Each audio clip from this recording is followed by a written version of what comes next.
Hello everyone, welcome back to my channel, The Unique and Rare Handbags. My name is Joe, I'm a bag collector and Hermes bag authenticator. In this channel, I choose from my personal collection some of those not so commonly seen bags, what I call unique and rare handbags, to, well, present them to this world, to leave a trace of their existence for those who might be interested to consult on this cyber world.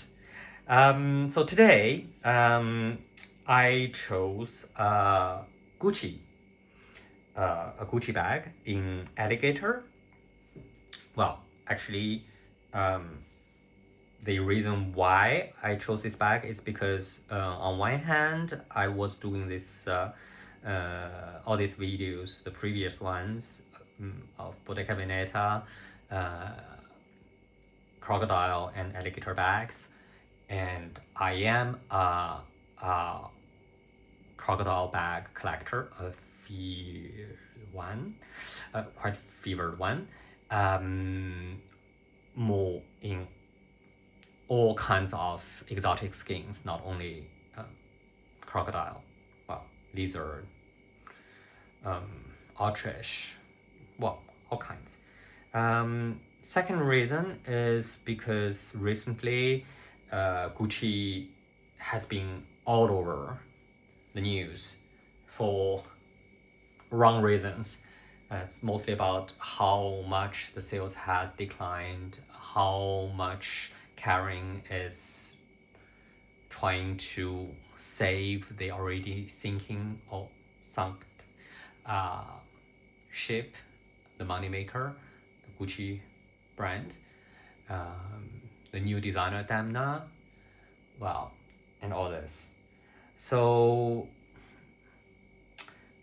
I have to admit that in the recent years, I didn't acquire any Gucci bags because I don't feel they really worth the collecting. So all what I had is from quite a few years ago. Some of them from the Tom Ford time, some of them from Frida Giannini time. So like this one, I would say it's from the year 2000. I don't really remember when I got this bag. It's a quite recognizable design of Gucci. So as we can see here, the bamboo details. The Gucci bamboo bag is very old. It has been in the house for like many years. I think it's in the first half of the 19th century. I would say maybe 1940 something years. After maybe the Second World War. That's my best guess. I have to double check it. So the bamboo was on the handles part. So that's what Gucci was very famous for at that time. It was like a signature feature of Gucci. Actually, I always had a lot of. I always wanted to. Well, I'm a bag collector, so I want a like more iconic bag, more emblematic bag from every house. That's the idea. But I'm also a reasonable one because I do know that the Gucci bamboo bags in certain places might be very fragile to use. Typically, I'm in a very dry city. If you use that bag here, it's much easier to break the handles.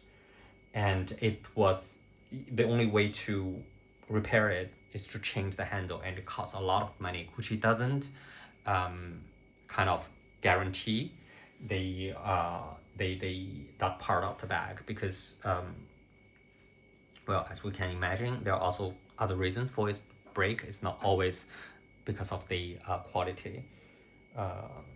Well, at the same time, when you buy a handbag with like wooden or bamboo handles, you do integrate that risk into the usage. So the origin of the bamboo bag was because I think it was the second generation of Gucci family, Vasco Gucci. He was very well. I think maybe it was in the movie from Lady Gaga. I don't know where I got this information. He was very much into bamboo. Oh, he's more very much into the Asian culture in general, and he actually uh, perfected the confection of the bamboo handle by heating it and then bending it. So then you have to lake it almost like it, applying multiple layers of colors on it. It's like lacquer technique to make the handles. So back to the bag in front of us. It's very light, I would say brownish color, made from alligator. As I mentioned in my last videos, the difference between alligator is crocodile is on the alligator scale. There is no pore. So hairless American alligator. So this is alligator. Another thing about alligator is it's not a 100% certainty, but a lot of houses would actually put the navel part of the alligator skin, which is here. You can see actually it's a pattern here. This is the navel part, actually goes up.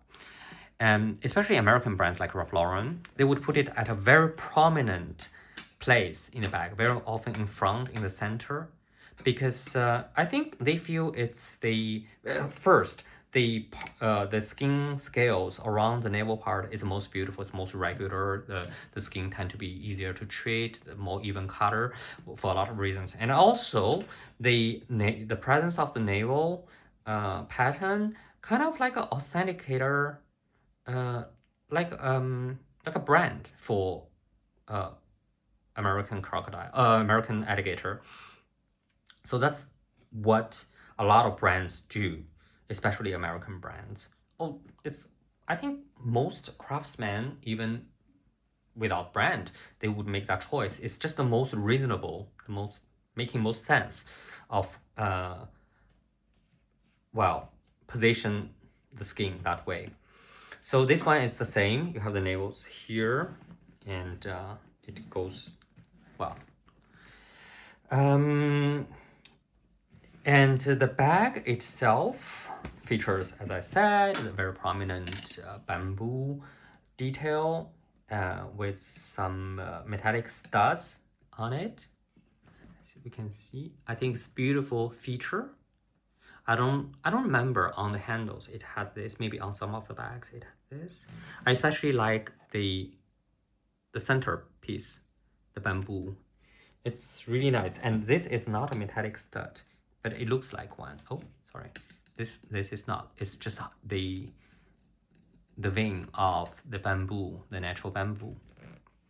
And it has a quite interesting lock. So it opens this way, and then oops, opens this way. Oh no, sorry, it closes this way and it opens this way.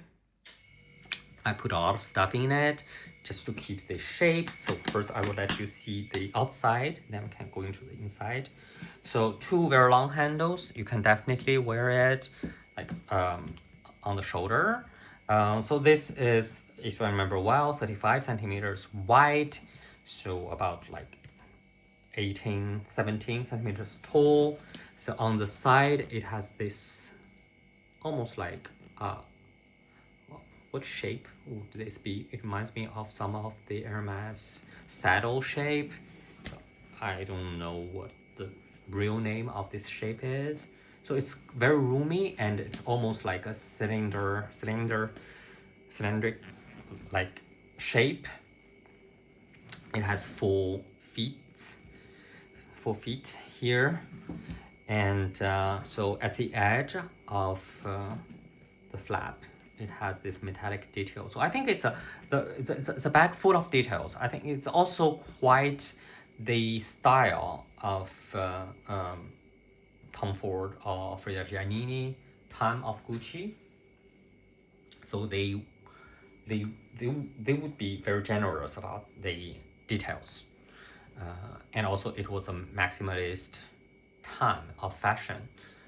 Even Tom Ford, I'm sorry, it's very famous for the minimalist design, but the minimalist accentuated with a lot of metallic details, like the buckles or like the big ring are very simple, flowy, like saturated colored cocktail dress, but it has very prominent metallic. Maybe it's not maximalist. It's not the right word.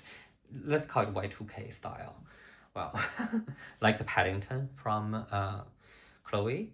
So yeah, and I will get the things out just to show you the inside of the bag. Remember, I used it quite a lot, so it was not super good condition. So inside, of course, you have the Gucci, you have the Gucci logo, and made in Italy, it says here. Yeah. And it has a zip pocket. Inside, oh, I kept this. So it's just like a very simple, standard, how would I call this? Introduction of the bag. Doesn't say anything specific about the bag. So it was just came from the bag at that time. This part of lining is leather. So from lambskin. So you can see it's very soft, very supple. Lambskin. But this inside, this here is fabric lining. Some kind of synthetic fabric lining. So it's I would still, well, I'm not saying that the fabric lining is less good than leather lining, but it is some of the preconceptions that we have that a real, like, well-crafted bag should come with leather lining, right? But it's also heavier, so that's everyone's preference in a way. So what I like about the bag is how well the edges move down, so it goes really like nicely, like almost like in the traditional couture making. You don't treat the edges in a sloppy way, you just do it nicely. And well, so that's it. So basically it's a simple bag like this from the house of Gucci. Thank you very much for staying with me, and see you next time.